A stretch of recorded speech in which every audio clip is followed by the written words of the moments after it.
वृन्दावनेश्वरी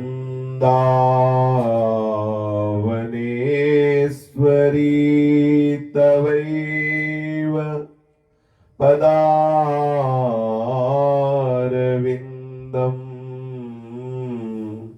प्रेमामृतैकमकरन्द रसौघपूर्णम्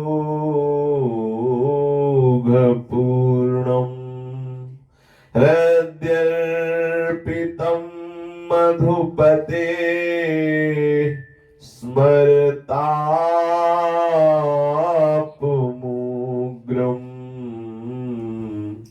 निर्वापयत् परम शीतलमाश्रयामि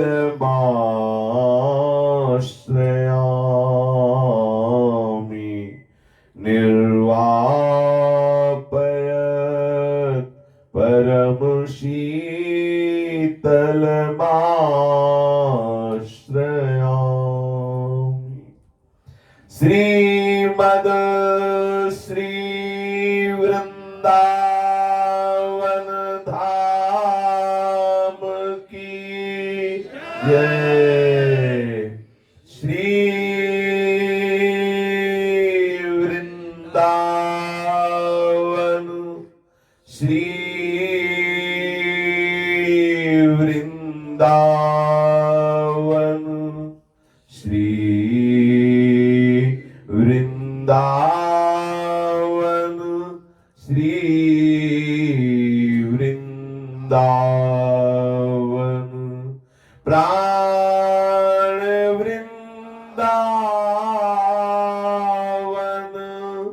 जीवन वृंदावन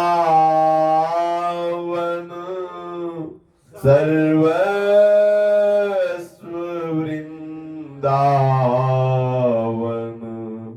श्री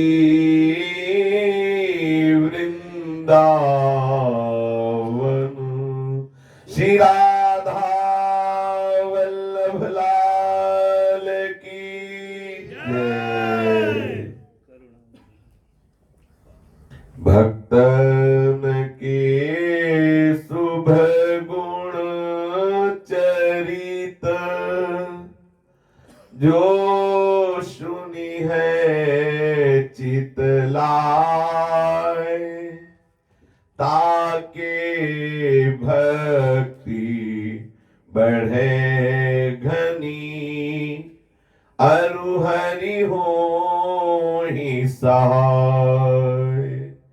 अजहूं सोच विचार के गही भक्तन पद ओट हरि कृपालु सब पाछली क्षमी है तेरी खोट। हरि कृपालु सब पाछली क्षमी है तेरी खोट।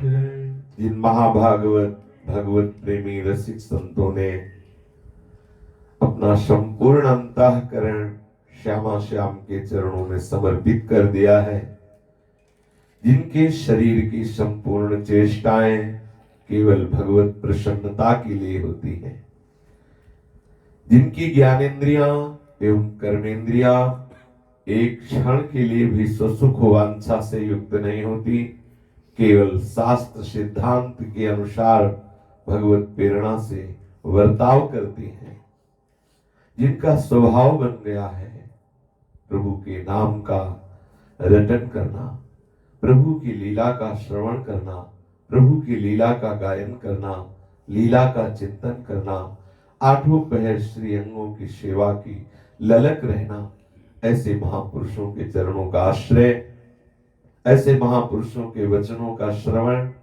ऐसे महापुरुषों की द्वारा दी हुई उपासना पद्धति में अपने चित्त को जोड़ देने से प्रेम लक्षणा भक्ति का प्रादुर्भाव हो जाता है। ऐसी अद्भुत महामहिमामयी स्थिति है प्रेम लक्षणा भक्ति में, जो ज्ञान की अद्भुत अवस्था में आनंद का वो सुख नहीं है, जो लीला आनंद का सुख श्री प्रिया प्रीतम की प्रेम लक्षणा भक्ति में है। प्रभु के रूप को देख करके श्री सुखदेव जी जैसे ज्ञानी महापुरुष, श्री जनक जी जैसे ज्ञानी महापुरुष हृदय से कह पड़ते हैं कि ब्रह्म सुख में डूबा हुआ मन इस रूप में आसक्त हुआ जा रहा है विवश होकर के, और ऐसी प्रबल लालसा होती है कि वो 18,000 श्लोक कंठस्थ करते हैं श्री सुखदेव जी, और राम रूप के परम आसक्त चित्त श्री जनक जी महाराज हो जाते हैं। जबकि ज्ञानियों में चरम ज्ञान की अवस्था श्री जनक जी महाराज की है, श्री शुकाचार्य परमहंस शिरोमणि है। अर्थात ज्ञान में भी वो चरम अवस्था का जो सुख है, हमारे प्रभु के लीला विलास के आगे वो अत्यंत लघु है, अत्यंत हेय है। बरबस ब्रह्म सुख ही मन त्यागा, बलात् प्रभु का रूप आकर्षित करके ब्रह्म सुख को लघु कर देता है। ऐसा सुख प्राप्त होता है प्रेम लक्षणा भक्ति से। प्रेम लक्षणा भक्ति का प्रादुर्भाव प्रेमी भक्तों के समागम से ही होता है। भक्ति स्वतंत्र सकल सुख खानी, बिनु सत्संग न पावई प्राणी। बिना संत संग के किसी को प्रेम लक्षणा भक्ति की प्राप्ति नहीं होती। भक्ति कर दीप प्रेम करी बाती, साधु संगति करे अनुदिन राती। रात दिन संतों का समागम हो। इसमें प्रधान बाधा अहंकार है। तप का अहंकार, जप का अनुष्ठान का अहंकार, जितेंद्रियता का अहंकार, विद्या का अहंकार, बल का अहंकार आदि आदि कई तरह के ऐसे अहंकार हैं जो हमें बहुत काल तक साधन मार्ग में चलने पर भी कुछ अनुभव नहीं होने देते। इसीलिए परम रसिक श्री ध्रुवदास जी महाराज कहते हैं, वृंदावन यही विधि बसे तजी के सब अभिमान, तरणते नीचो आपको जाने सोई जान। वही जान सकता है वृंदावन प्रेम रस को जो तरण से भी अपने को नीच करके माने, वृंदावन में अभिमान त्याग कर रहे, किसी भी तरह का कोई अभिमान ना हो। जितना भी तप आदि है, इसमें किसी में सामर्थ्य नहीं कि हमारे असीम अनंत सच्चिदानंद समुद्र भगवान को खरीद ले। ये साधना की जाती है अहम का नाश करने के लिए।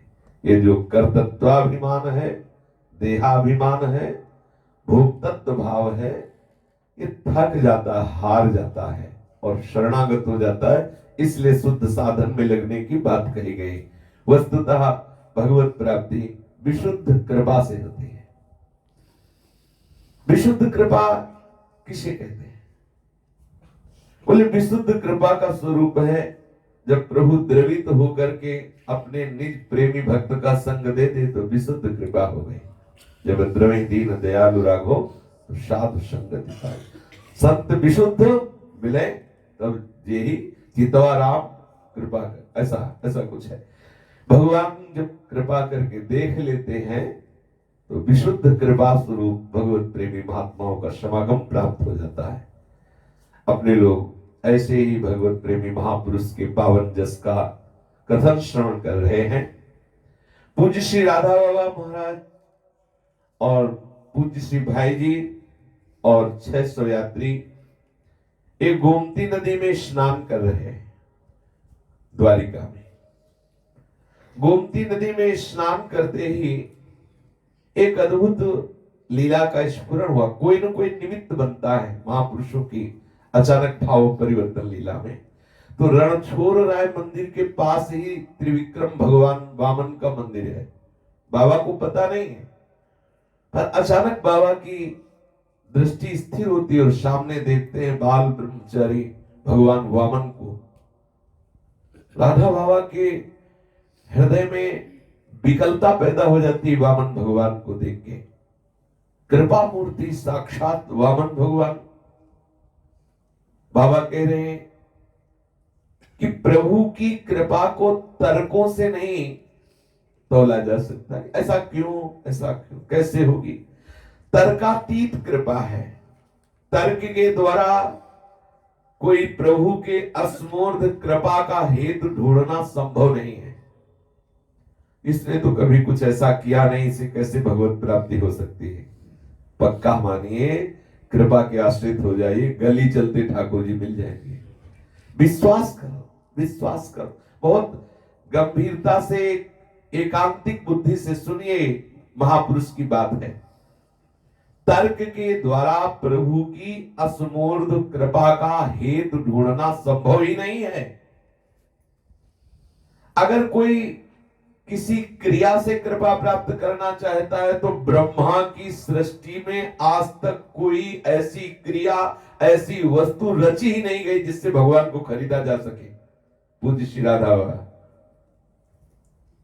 प्रभु अचिंत और हेतु रहित है। अचिंत और हेतु रहित, ऐसे ही उनकी कृपा अचिंत्य है, हेतु रहित है। कहा नहीं जा सकता कब, कैसे, किस पर कृपा हो जाएगी। ये सूत्र बहुत हृदय में आनंद देता है। अगर कोई सद्गुण रखा जाता, सच्ची मानो, हृदय से हार करके, फिर देखो ये बात आपको कैसी लगेगी। हार करके, हारते नहीं है ना, कुछ पकड़े रहते इसीलिए डूबते नहीं। कहते डूबने वाले को तिनके का सहारा काफी होता है। ये कहावत हमारे प्रेम रस में भी है। अगर तुमने तिनके का भी सहारा ले लिया तो प्रेम में डूब नहीं सकते। प्रेम में डूबना है तो किसी का सहारा मत लो, केवल प्रभु का, केवल गुरुदेव का आश्रय ले लिया, डूब गए। देख लीजिए, आप देख लीजिए, यही बात हमें जिला रही है। अगर हम जीवित हैं, इसी बात से जीवित हैं कि प्रभु की अचिंत अहेतुकी कृपा है। अगर अचिंत्य और अहेतुकी कृपा का स्वरूप परिचय में गुरुदेव की कृपा से ना था तो आज हम बहुत विक्षिप्त हो जाते। शरीर साधन योग्य नहीं रहा, मन बुद्धि उस कोटि का नहीं कि चिदानंदमय लीला में हम इसको लगाए रखें। जो भगवान आदेश करते, मयि व मनाधत स्व मयि बुद्धि निवेश है, तो बोले निवशिष्य मयि व अतूर्ध्वम न संशय। ऐसी सामर्थ्य नहीं कि मन बुद्धि को खींच करके अपनी सामर्थ्य से चिदानंद लीला में प्रवेश कर दें। एक बात में आनंदित रहते हैं कि प्रभु की अहेतुकी कृपा के द्वारा निश्चित हमारी वो बात बन जाएगी, बन गई, बनती रही है जिस कृपा को किसी भी सद्गुण लक्षण की जरूरत नहीं। और मेरे में ऐसा कोई सद्गुण लक्षण है नहीं, बस इसी से आनंदित रहते हैं। किसी भी क्रिया, वस्तु आदि के बल से हम प्रभु पर अधिकार नहीं कर सकते। बहुत सुंदर बात राधा बाबा ने कही कि विधाता के द्वारा जगत में एक से एक विस्मयजनक वस्तुओं की सृष्टि हुई है, लेकिन अचिंत हेतु रहित भगवान को पाया जा सके ऐसी किसी वस्तु में ताकत नहीं, किसी क्रिया में ताकत नहीं, किसी व्यक्ति में ताकत नहीं सृष्टि के। समझ रहे?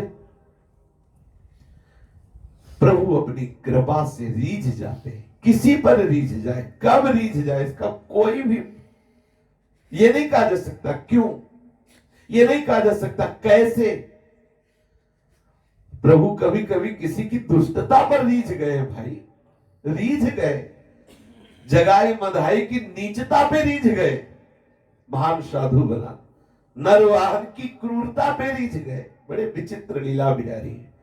कब कैसे रीझ जाए, न जाने कौन से गुण पर दयानिधि रीझ जाते हैं।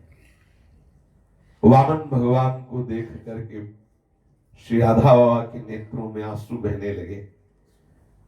सब लोग आश्चर्यचकित हैं कि कौन सी ऐसी बात भाव की आ गई कि बाबा विकल होते जा रहे हैं। बाबा अपने निजी जनों से कह रहे हैं कि बोलो, राजा बलि ने ऐसी कौन सी साधना की जिससे स्वयं प्रकाश परमानंद स्वरूप सच्चिदानंद प्रभु उनके सेवक बन गए। देखो कौन सी ऐसी साधना की बलि ने, शरीर से किया हुआ बड़े से बड़ा तप, बहुत ध्यान देने योग्य बात है। शरीर से किया हुआ बड़े से बड़ा तप, बड़े से बड़ा दान पुण्य कर्म, उत्तमोत्तम गतियां जितनी भी है प्राकृतिक, ये सब क्रिया के द्वारा मिल सकती है। आप ब्रह्मलोक तक जा सकते हैं तपस्या से, दान पुण्य से, उत्तम उत्तम शुभ कर्मों के परिणाम से।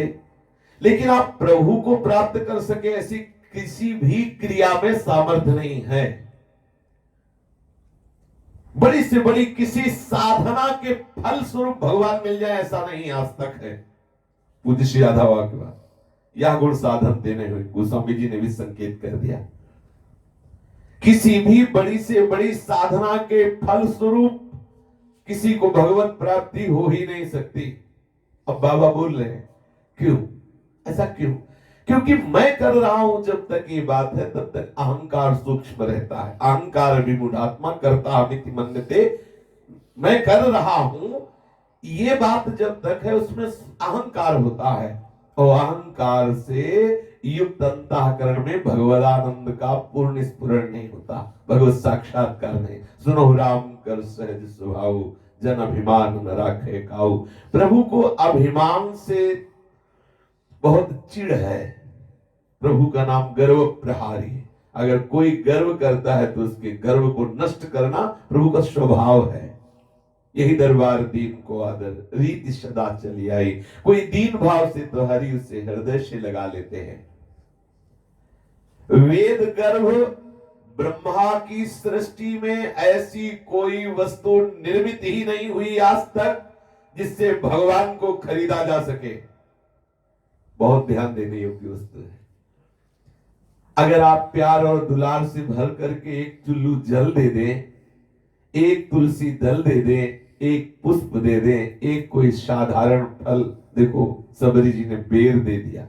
बेर कोई महान रस फलों में थोड़ी है। पत्रम पुष्पम फलम तोयम ये में भक्ता प्रेक्षति। भाव से, दैन्यता से, अपनापन करके प्यार से प्रभु को एक चुल्लू जल दे दो, उसी में रिझ गए। एक पुष्प, एक पत्र, एक नहीं तो बाबा कह रहे हैं कि वेद गर्भ भगवान ब्रह्मा की सृष्टि में ऐसी कोई वस्तु निर्मित नहीं है जिसके फलस्वरूप हम भगवान को खरीद ले। भाई हम सोने का छत्र चढ़ा देंगे तो भगवान मिल जाएंगे। कितना सोना? मन दो मन। बोले 4000 योजन का एक पर्वत है ठाकुर जी की सृष्टि में। एक योजन का मतलब 4 कोस, एक कोस का मतलब 3 किलोमीटर। सोचो एक बीता में तुम्हारा आ गया, न जाने कितनी ऊंचाई कितनी चौड़ाई, ऐसा हमारे ठाकुर जी की सृष्टि का एक पर्वत है। ऐसे ऐसे न जाने कितने बड़े तेजस्वी, बड़े कीमती हीरा जवाहरात रत्न, जैसे नदियों में कंकड़ ऐसे समुद्र में मारे घूमते। समुद्र को रत्न गर्भा कहा। एक से एक रत्न जो है ये समुद्र में मारे घूमते। पृथ्वी में खान है चांदी की, सोने की, तांबे की, ये धातुएं निकलती है। भाई कोई ऐसे पदार्थ नहीं जिनके बल पर आप ये कह सकते हैं कि मैं भगवत प्राप्ति कर सकता हूं। किसी को भगवत प्राप्ति होती है तो कृपा परवश हुए ठाकुर उसके सामने प्रकट होते हैं। कृपा परवश रीझ गए ठाकुर जी, रीझ गए, द्रवित हो गए, दया सिंधु द्रवित हो गए, रीझ कर उसके सामने आ गए। कृपा परवश हुए, वे अपनी सुप्रकाशिका शक्ति से उसको दिव्य दृष्टि प्रदान करते हैं और उसके नेत्र देख पाते हैं करुणा सिंधु के उस अपार रूप को। कैसा है स्वरूप? जो ना स्थूल है, ना सूक्ष्म है, ना अणु है, ना क्षुद्र है, न महान है, न घन है, न द्रव है, न छाया है, न तम है, न वायु है, न आकाश है, न रूप है, न रस है, न गंध है, न कर्णवाणी मन ही है, ऐसा चिदानंदमय है रूप, उसे रूप भी नहीं कह सकते। प्रभु नाक से पा सकते हैं, नाक से बोल सकते हैं, आंख से सूंघ सकते हैं, कान से चल सकते हैं। प्रभु जो जैसा जब जिस अंग से जहां, वो सच्चिदानंद आत्म स्वरूप। इसीलिए पूज्य राधा बाबा कह रहे, न स्थूल है, न सूक्ष्म है, न अणु है, न क्षुद्र है, न महान है, न घन है, न द्रव्य है, न छाया है, न तम है, न वायु है, न आकाश है, न रूप है, न रस है, न गंध है, न कर्ण है, न वाणी है। ऐसा वो है जो हमारा प्रभु है, वो इन सबसे परे है। क्योंकि जितनी भी बातें कहेंगे सब प्रकृति के विकार के अंतर्गत ही है। और चिदानंद में देह तुम्हारी विगत विकार जान अधिकारी। सब वस्तुओं का निषेध करने पर जो बचता है, अनुमानता हो सच्चिदानंद स्वरूप हमारे प्रभु का है। सब जितना गो गोचर जहां लग मन जाई, सो सब माया जानो भाई। महाराज बलि ने कौन सी ऐसी साधना की कि ऐसे महामहिमा में प्रभु उनके सेवक बन गए। सेवक अपरिसीम ईश्वर समन्वित महामहिमा में प्रभु, वो चरणारविंद जो बड़े बड़े योगियों के ध्यान का विषय बलि के मस्तक पर स्थापित करते हैं। कहां जन्म हुआ बलि का? अहंकारी खल कुमार्गामी असुर कुल में, तामस स्वरूप में रहने वाले असुरों के कुल में प्रकट हुए। देखो कैसे हरिद्रोही है हिरण्याकश्यप, और स्वाभाविक तामसिक असुर भाव होने के कारण प्रभु से द्रोह ही करते हैं। वो तो प्रभु का साक्षात कृपा प्रसाद स्वरूप नारद जी की दृष्टि पड़ी, प्रहलाद जी का प्रादुर्भाव हो गया, तो परम पावन कुल कहा जा सकता है। नहीं तो बाबा कह रहे हैं कि अहंकारी खल और कुमार्गामी असुर कुल में बलि का जन्म हुआ। कौन सी ऐसी साधना की कि वो बात इनको मिली जो बड़े बड़े योगी जन आकांक्षा करते रहते हैं। कैसे आश्चर्य की बात है कि बलि के द्वार में जगत का स्वामी सेवक बना आज भी खड़ा है। आज भी पूज्य श्री राधा बाबा कह रहे हैं, सुतल लोक में जीव ही बलि के किलेदार हुए प्रभु, राजा बलि एवं उनके सभी अनुयायी असुर महामहिमामयी प्रभु करने लगे। किसी भी असुर के अंदर कोई विकार नहीं।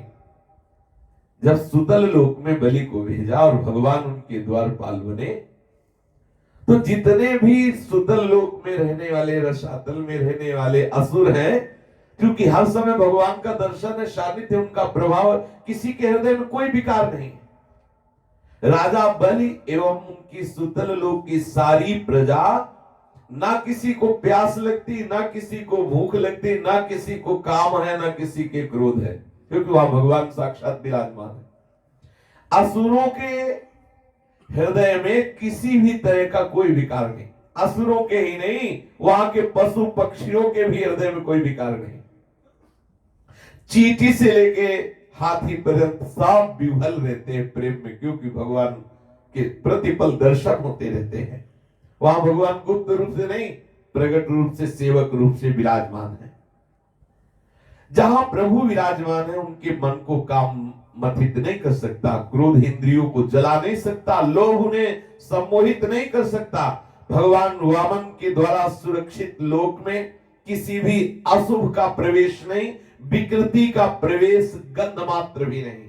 घोर रजोगुण प्रधान इन असुरों में जहां परस्पर वैर वृत्ति का उदय होता है, ऐसे असुरों में ऐसी भागवती की स्थिति वामन भगवान के द्वारा सबके हृदय में है।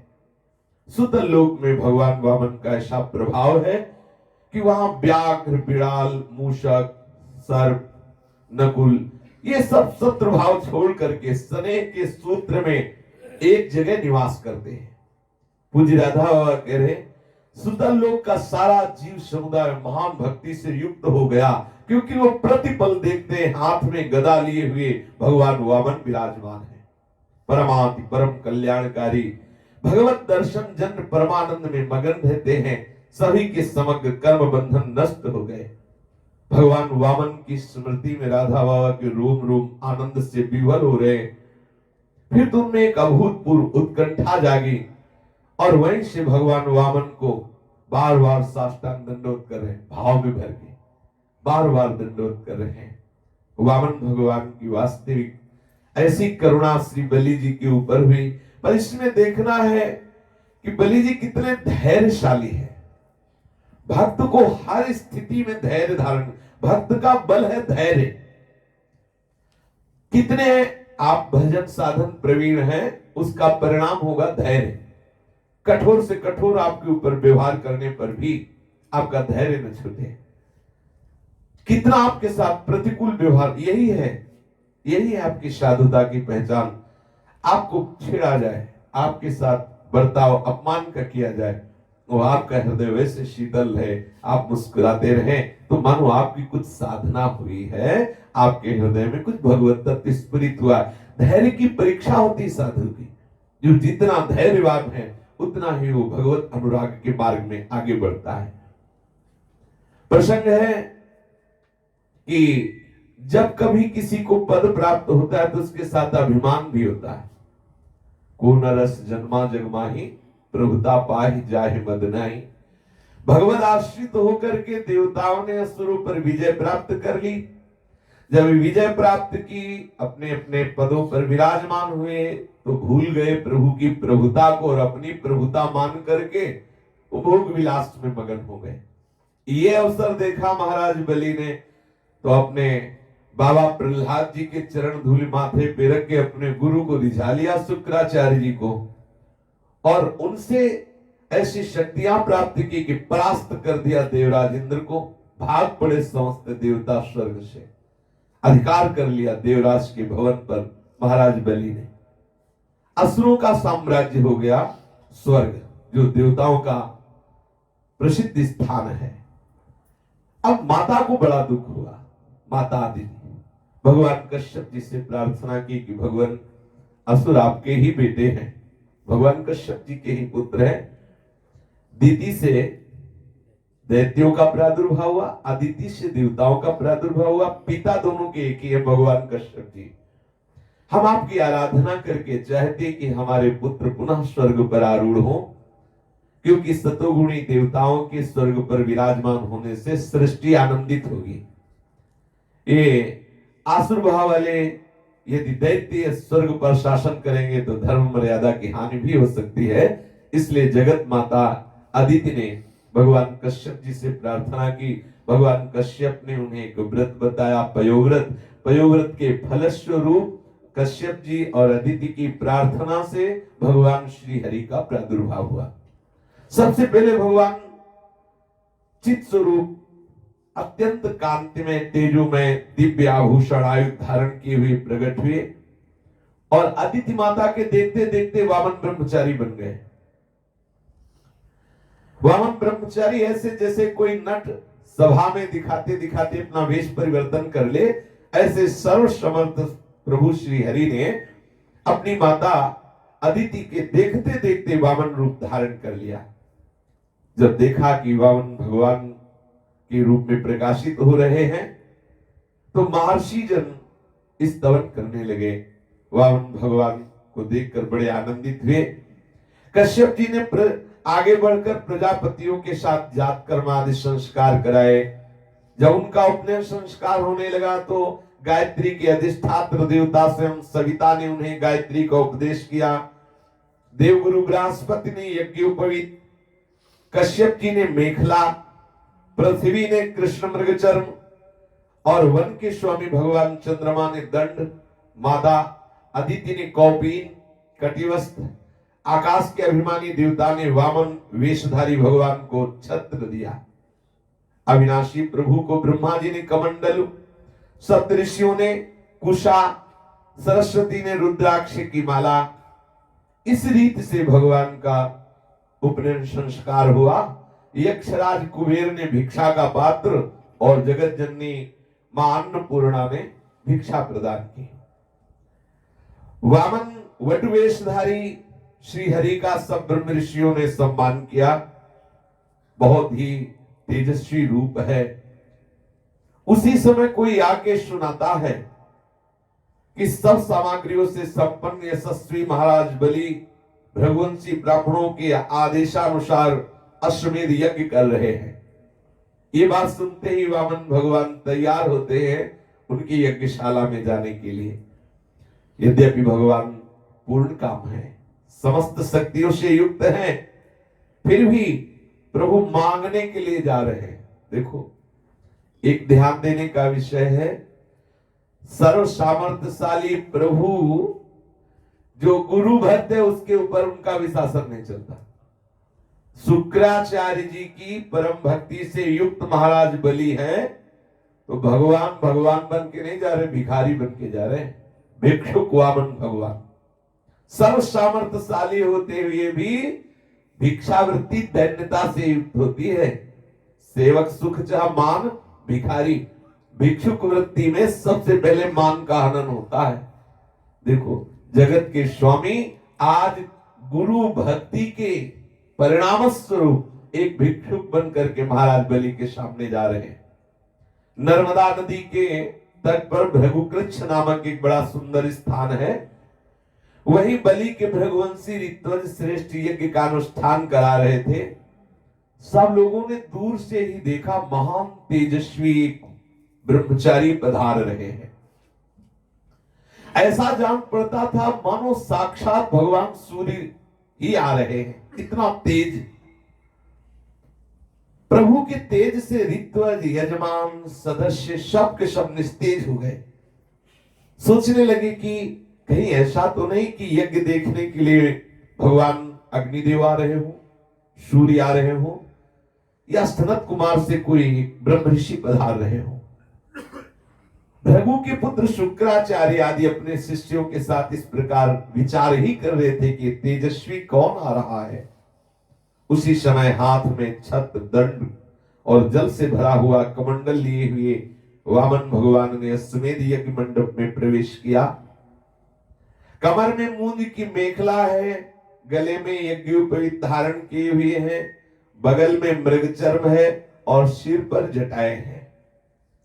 इस प्रकार बौने ब्राह्मण के वेश में अपनी माया से ब्रह्मचारी बने हुए प्रभु जब उनके यज्ञ मंडप में प्रवेश किया तो भृगुवंशी ब्राह्मणों ने देखकर अपने शिष्यों के साथ तेज से प्रभावित निष्प्रभ होकर सब खड़े हो गए।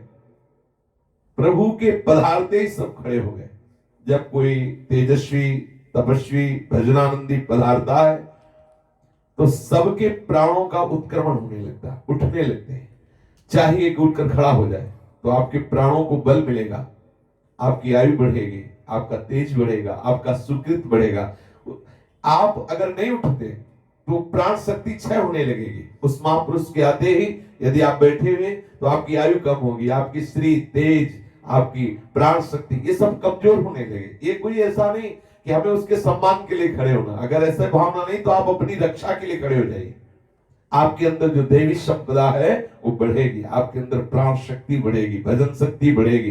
कोई भी अगर वैष्णव पधारता है, कोई तपस्वी, कोई भजनानंदी, कोई अपने से श्रेष्ठ गुरुजन पधारते, खड़े हो जाना चाहिए। निष्प्रभ होकर के प्रभावित होकर पूरी की पूरी सभा खड़ी हो गई भगवान वामन को देखकर। भगवान वामन का स्वागत हुआ। बड़ा ही लघु रूप है, बड़ा ही आकर्षणकारी रूप है। एक केवल लंगोटी लगी हुई है, मनोरम दर्शनी आकर्षण। बलि को बड़ा आनंद हुआ। वामन भगवान को एक उत्तम आसन लगाया गया। फिर स्वागत वाणी से उनका अभिनंदन करके उनके श्री चरणों को अपने मस्तक पर अर्थात प्रणाम किया। संग्रहित महापुरुषों के भी अत्यंत मनोहर लगने वाले वामन भगवान की बलि ने पूजा की, क्योंकि अतिथि रूप में आए हुए हैं। प्रभु के चरण कमलों का धवन परम मंगलमय है। समस्त जीवों के पापों का ताप, जो पाप करने से हृदय जलता है, उसको परम शीतल करके पाप ताप नष्ट करने वाले प्रभु के मंगलमय चरणारविंद हैं। स्वयं देवाधिदेव भगवान शंकर चंद्रमौली महादेव इन्हीं चरणों का ध्यान करते रहते हैं। राजा बलि को आज इन चरणों की सेवा मिली, अपना मस्तक प्रभु के चरणों पे पधराया। बलि ने कहा, स्वागतम ते नमस्तुभ्यम ब्रह्मन् किम करवाम ते ब्रह्मर्षिणाम तपः साक्षात् मन्ये त्वार्यवपुर्धरम् अद्य नः पितरस्तृप्ता अद्य नः पावितं कुलम् अद्य सृष्टः क्रतुरयम् यद भवानागतो गृहान्। आइए ब्राह्मण कुमार भले पधारे, ये वाणी का स्वागत है, नमस्कार करता हूं। महाराज बलि ने कहा, आज्ञा कीजिए, मैं आपकी क्या सेवा करूं। ऐसा जान पड़ता है कि बड़े बड़े ब्रह्म ऋषियों की तपस्या मूर्तिमान होकर मेरे सामने आ गई है। महाराज बलि जो अनुभव हो रहा है वो बोल रहे, ऐसा लगता है कि बड़े बड़े ब्रह्म ऋषियों की तपस्या स्वयं मूर्तिमान होकर मेरे नेत्रों के सामने आ गई। आज आप मेरे घर पधारे, इससे मेरे पितर तृप्त हो गए, आज मेरा वंश पवित्र हो गया, आज मेरा ये यज्ञ सफल हो गया। आपके श्री चरणों का स्पर्श करने से आज सारे पाप धुल गए। विधि पूर्वक यज्ञ करने से, अग्नि में आहुति डालने से जो फल मिलता है वो आज मुझे अनायास मिल गया। आपके नन्हे नन्हे सुकुमार चरणों और इनके धोवन से आज जगत पावन हो गया। पर ब्राह्मण कुमार, आपके देखने से ऐसा लगता है कि आप कुछ चाहते हैं, कुछ मांगने आए, ऐसा लगता है, चेहरा बताने लगता है। जो विज्ञ जन होते हैं वो दर्पण है मुखारविंद हृदय का, देखने से पता चल जाता है आज उदास हो क्या, आज बहुत प्रसन्न हो, आज आप किसी चिंता में हो क्या, वो मुखारविंद बताने लगता है। बलि स्तवन करते करते प्रभु पर दृष्टि गए और बोले, प्रभु ऐसा लगता है कुछ आप मांगने आए हो, आपको ऐसा लगता है कुछ चाहिए। हे ब्राह्मण कुमार, आप जो चाहिए, गाय, सोना, सामग्रियों से सुसज्जित घर, पवित्र भोजन, पीने की वस्तुएं, या अपने नैष्ठिक ब्रह्मचर्य से आप गृहस्थाश्रम जाना चाहते तो आपके योग्य सुंदर ब्राह्मण कन्या, हर सुख सुविधा आपको, संपत्ति से भरे गांव के गांव, हाथी घोड़े रथ महल, सब जो आप चाहे, क्या है आप मांग लीजिए, जो आपको चाहिए आप मांग लीजिए। राजा बलि के वचन सुन करके प्रभु मुस्कुराए। मुस्कुराए इसलिए कि तुम लूट जाओगे अगर हम मांगेंगे तो, मुस्कुराए और बड़ी प्रसन्नता से अभिनंदन करते हुए बोले, अभिनंदन करते हुए, बड़ाई करते हुए। किसी से कुछ लेने की एक प्रक्रिया है। प्रभु ने कहा कि राजन, आपने जो कहा वो आपकी कुल परंपरा के अनुरूप है। धर्म भाव से परिपूर्ण यश को बढ़ाने वाला और आपका बहुत ही मधुर वचन है। भाई क्यों ना हो, परलोक हितकारी धर्म के संबंध में आप भृगुपुत्र शुक्राचार्य जी को अपना गुरु मानते हैं, प्रमाण मानते हैं, इसलिए आपके ऐसे आचरण, आपके ऐसे वचन होने ही चाहिए। और साथ में आपके पितामह हैं परम शांत महान भक्त प्रहलाद जी, यह है बड़ाई, कुल बड़ाई। आपकी वंश परंपरा में मुझे तो ऐसा कोई दिखाई नहीं दिया जो धैर्यहीन हो। मतलब आप जब हम मांगे और जब हम नापे तो धैर्य मत छोड़ देना। आपकी वंश परंपरा में कोई धैर्यहीन हो ऐसा तो मुझे आज तक दिखाई नहीं दिया, और कोई कंजूस पैदा हो ऐसा भी नहीं। देखो चढ़ा रहे हैं प्रभु, यह है मांगने की प्रक्रिया। ऐसा भी कोई नहीं हुआ जिसने दान देने की बात कह के फिर पीछे लौट गया हो कि भाई जाओ मैंने दिया, और फिर वापस लौट गया हो कि नहीं नहीं देंगे, ऐसा भी नहीं। दान के अवसर पर याचकों की याचना सुन करके कभी आपके वंश में कोई ना बोला हो, ऐसा नहीं। युद्ध की ललकार सुन करके कोई पीठ दिखाया हो, ऐसा आपके वंश में भी नहीं। कोई कायर आपके कुल में नहीं पैदा हुआ। आपकी कुल परंपरा में प्रहलाद अपने निर्मल यश वैसे शोभामान है जैसे आकाश में चंद्रमा। और महाराज आपके कुल में बड़े वीर हिरणाक्ष जो महान बलवान थे, वो जब हाथ में गदा लेकर के दिग्विजय के लिए अकेले निकले, अकेले तो सारी पृथ्वी में कोई जोड़ नहीं था। और सुना था जब भगवान विष्णु गए ना पृथ्वी का उद्धार करते हुए सूकर रूप धारण करके, तब भी बड़ी कठिनाई से हिरणाक्ष पर विजय पाया। यदि बड़ाई कर रहे नहीं तो उल्टा ऐसे थप्पड़ मारा तो वहीं पधार गया था हिरणाक्ष, सीधा भी नहीं मारा था, ऐसे ऐसे उपेक्षा पूर्वक एक थप्पड़ मारा था वामन भगवान ने हिरणाक्ष। भगवान के बड़ी कठिनाई से उस पर विजय प्राप्त की। अच्छा लगता है जब बड़ाई होती है। और विजय प्राप्त करने के बाद भी बार बार हिरणाक्ष की वो जो युद्ध शैली, हिरणाक्ष की ताकत, उसको याद करते रहे भगवान श्री हरि, और वो अपनी विजय नहीं समझते थे। और फिर हिरणाक्ष के भाई हिरण्यकश्यप का कहना ही क्या, कितना महान तपस्वी, अपने भाई का वध करने वाले को मार डालने के लिए क्रोध करके वो तो भगवान के निवास स्थान वैकुंठ में भी जा धमका, इतना बलवान। माया रचने वालों में यद्यपि भगवान श्री हरि सर्वश्रेष्ठ हैं, वामन भगवान कह रहे हैं, और वो सत्य को खूब पहचानते हैं। जब उन्होंने देखा कि हिरण्यकश्यप तो हाथ में सूल लेकर के काल की भांति मेरे ऊपर धावा कर रहा है, तब विचार किया कि जैसे संसार के प्राणियों के पीछे मृत्यु लगी रहती है, वैसे ही मैं जहां जहां जाऊंगा ये हिरण्यकश्यप वहीं वहीं मेरा पीछा करेगा। और ये है बहिर्मुख, इसलिए इसके हृदय में ही प्रवेश कर जाता हूं। बाहर तो जहां जहां जाऊंगा वहां वहां ढूंढेगा, इसके हृदय में ही प्रवेश कर जाता हूं, जिससे मुझे कभी देख नहीं सकेगा, क्योंकि ये बहिर्मुख है, ये बाहर ही ढूंढेगा। अंतर्मुख होने पर हमें पा सकता है, लेकिन ये बहिर्मुख है। जिस समय हिरण्यकश्यप प्रभु पर झपट रहा था, उस समय ऐसा निश्चय करके डर से कांपते हुए श्री हरि सूक्ष्म रूप धारण करके उसकी श्वासों से उसके हृदय में जा बैठे। वामन भगवान कह रहे हिरण्यकश्यप ने उनके लोक को भली भांति छान डाला, पर उनका कहीं पता न चला। इस पर क्रोधित होकर वो सिंहनाद करने लगा। उस वीर ने पृथ्वी, स्वर्ग, दिशा, आकाश, पाताल, समुद्र सब कहीं श्री हरि को ढूंढा, परंतु कहीं भी उसे दिखाई न दिए। उनको कहीं न देखकर वो सोचने लगा कि मैंने सारा जगत छान लिया, परंतु वो हरि नहीं मिला।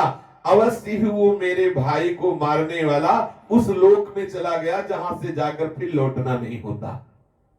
बस अब उसमें वैर भाव रखने की कोई आवश्यकता नहीं, क्योंकि वैर तो देह के साथ समाप्त हो जाता है। क्रोध का कारण अज्ञान है और अहंकार से क्रोध की वृद्धि होती है।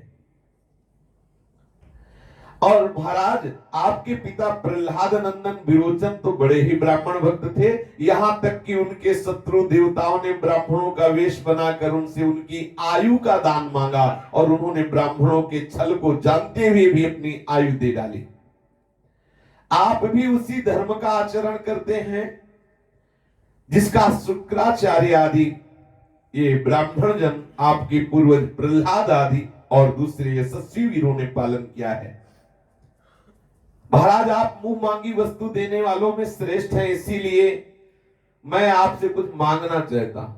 महाराज बलि ने कहा मांगो महाराज, बोलो क्या आपको चाहिए। बोले महाराज हम तो बहुत थोड़े से गुजारा कर लेने वाले हैं, जितना आवश्यक हो उतने मांगना चाहिए, ज्यादा मांगने से ठीक नहीं रहता। माना कि आप जगत के स्वामी हैं, बड़े उदार हैं, लेकिन हमको आप सिर्फ 3 डग पृथ्वी दे दीजिए, 3 डग, हमारे पैर से 3 डग।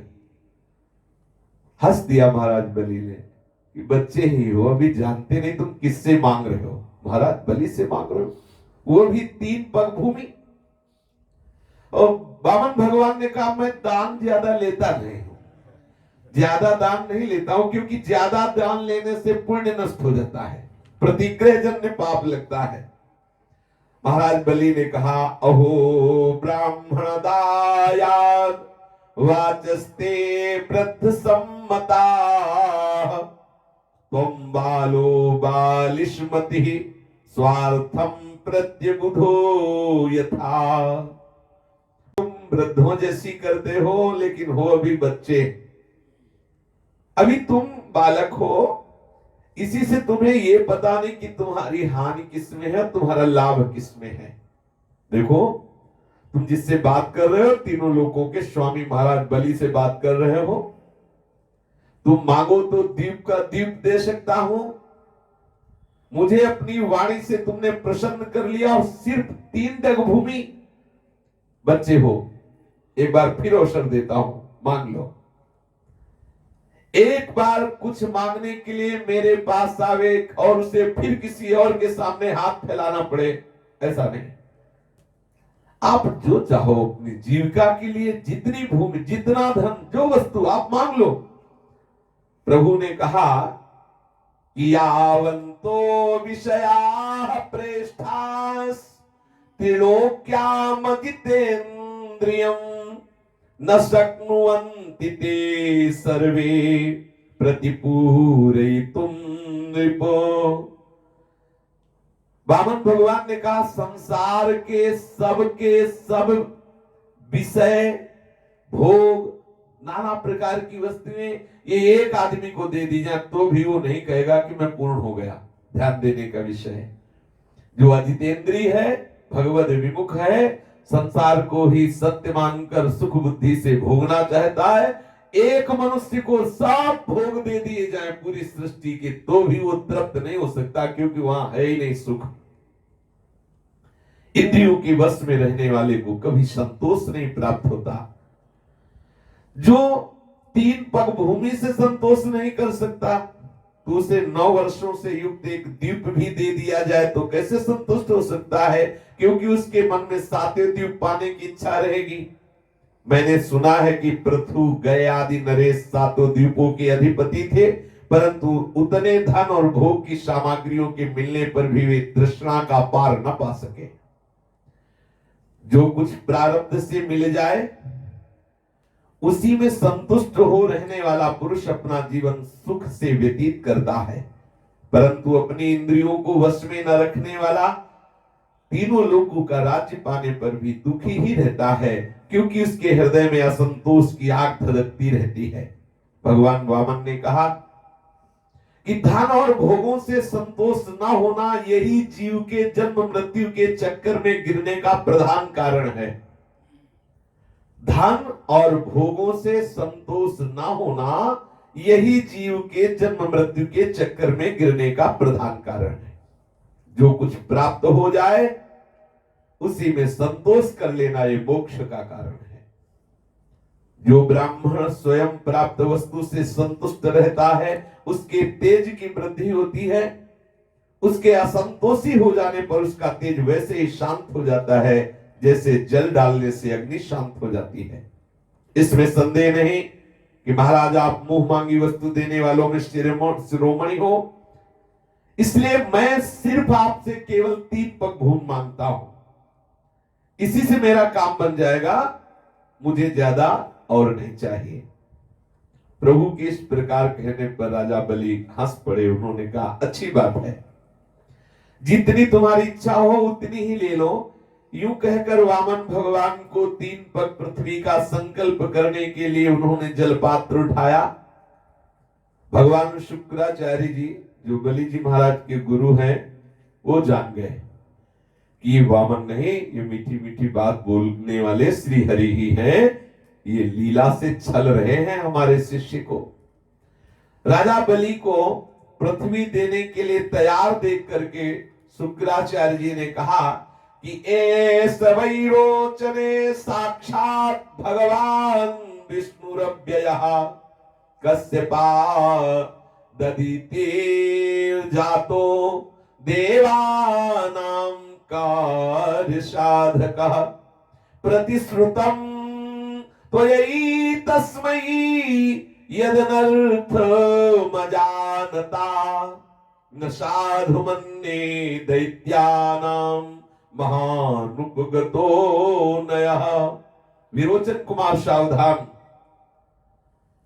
ये और कोई नहीं, साक्षात भगवान श्री हरि है, तुम्हारे यहाँ भिक्षुक रूप में पधारे हैं और ये देवताओं का काम बनाने के लिए आए हैं। कश्यप की पत्नी अदिति के पुत्र रूप में अवतीर्ण हुए हैं। तुमने ये अनर्थ ना जान करके ये तुम्हारा सब कुछ छीन लेंगे, तुमने इन्हें दान देने की प्रतिज्ञा कर ली, ये बहुत बड़ा तुम अन्याय कर रहे हो अपने अनुयायी दैत्यों के साथ। इसे मैं ठीक नहीं समझता। ये योग माया से स्वयं भगवान ब्रह्मचारी बनकर आए हुए हैं। ये तुम्हारा राज्य, ऐश्वर्य, लक्ष्मी, तेज, विश्वविख्यात कीर्ति सब कुछ तुमसे छीनकर इंद्र को दे देंगे। ये विश्व रूप है, 3 पग में सारे ब्रह्मांडों को नाप लेंगे। अरे मूर्ख, जब तुम अपना सर्वस्व ही इसको दे डालोगे तो तुम्हारा जीवन निर्वाह कैसे होगा? समझ, ये कोई साधारण ब्राह्मण नहीं है मांगने आए, ये विश्वव्यापक भगवान है। एक पग से समस्त पृथ्वी को, आकाश को नाप लेंगे। कहां से तू पूरा करेगा इनका 3 पग? तुम उसे पूरा ना कर सकोगे। ऐसी दशा में मैं समझता हूं कि प्रतिज्ञा करके पूरा ना करने से तुम्हें नरक में जाना पड़ेगा। किसी को कुछ देने की प्रतिज्ञा करे, ये मैं दूंगा, कोई संकल्प करे, प्राणपण से वो पूरा करना चाहिए, नहीं तो अपराध लगता है, पाप बनता है। क्योंकि तुम अपनी की हुई प्रतिज्ञा को पूर्ण करने में सर्वथा असमर्थ होगे।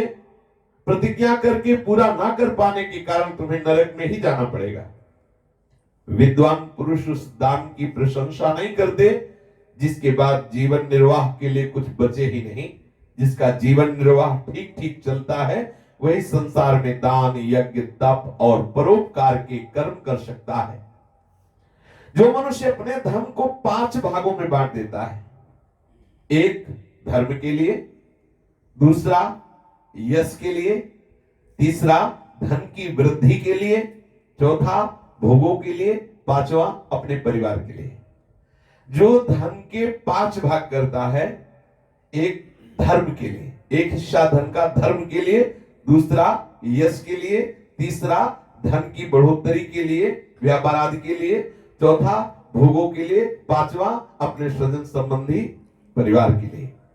इस लोक और परलोक में वही सुख पाता है जो अपने धन के 5 हिस्से करता है। यदि तुम अपनी प्रतिज्ञा टूट जाने की चिंता में हो तो इस विषय में तुम्हें कुछ ऋग्वेद की श्रुतियों का आश्रय सुनाता हूं, तुम सुनो। श्रुति कहती है कि किसी को कुछ देने की बात स्वीकार कर लेना सत्य है और नकार जाना, अस्वीकार कर देना असत्य है। यह शरीर एक वृक्ष है, सत्य इसका फल फूल है, परंतु यदि वृक्ष ही न रहे तो फल फूल कैसे रह सकते हैं? क्योंकि नकार जाना, अपनी वस्तु दूसरे को ना देना, दूसरे शब्दों में अपना संग्रह बचाए रखना, ये शरीर रूपी वृक्ष का मूल है। जैसे जड़ ना रहने पर, ये नीति की बात कर रहे हैं भगवान शुक्राचार्य जी बलि से, और बलि है प्रीति धर्म से युक्त। प्रीति धर्म में इस नीति का कोई महत्व नहीं है। जैसे सुग्रीव जी नीति धर्म का भगवान को विचार बता रहे हैं तो भगवान कह रहे, सखा नीति तुम नीक विचारी। प्रीति धर्म क्या है? मम पन शरणागत भयहारी उभय भाति तेहा, ये प्रीति धर्म है। उभय भाति तेहा अनुभव हंसी कह कृपा निकेत। प्रभु के प्रेमीजन और प्रभु प्रीति की तरफ देखते हैं। बकाया सिद्धांत जो वर्णन कर रहे हैं श्रुति का, ये नीति है, ऐसी नीति है।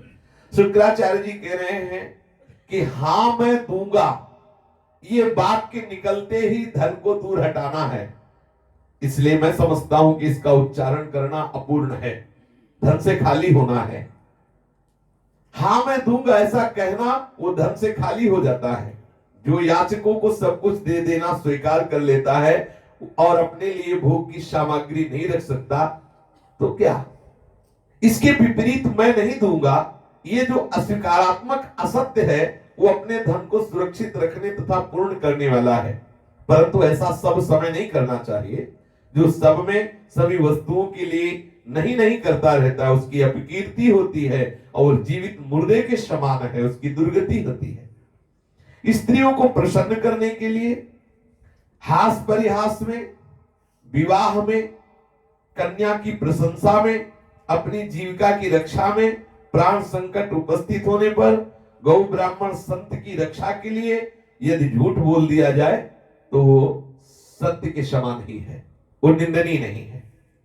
कितनी जगह स्त्रियों को प्रसन्न कर बोले वो हमारे लिए झुमका नहीं, बोले ले आएंगे, कल ले आएंगे, भले ना ले कह दो के ले आएंगे, वो बोल दो थोड़ी देर के लिए, ऐसा शास्त्र कहता है। स्त्रियों को प्रसन्न करने के लिए और हास परिहास में, और किसी का विवाह हो रहा हो कन्या का, तो बहुत सुंदर है, गुणवती है, ऐसा बोल दे। और अपनी जीविका यदि जा रही हो तो उसकी रक्षा के लिए भी, किसी के प्राण जा रहे हो आपके बोलने से उसके प्राण बच जाएंगे, झूठ बोल दो। गौ ब्राह्मण संत की रक्षा के लिए झूठ बोलना वो निंदनीय नहीं है। इसलिए आप समस्त असुरों की रक्षा के लिए, अपनी संपत्ति की रक्षा के लिए झूठ बोल दो कि मैं नहीं दूंगा, ऐसा। जब कुलगुरु शुक्राचार्य जी ने इस प्रकार कहा तो महाराजा बलि एक क्षण तो चुप हुए कि गुरु का आदेश है।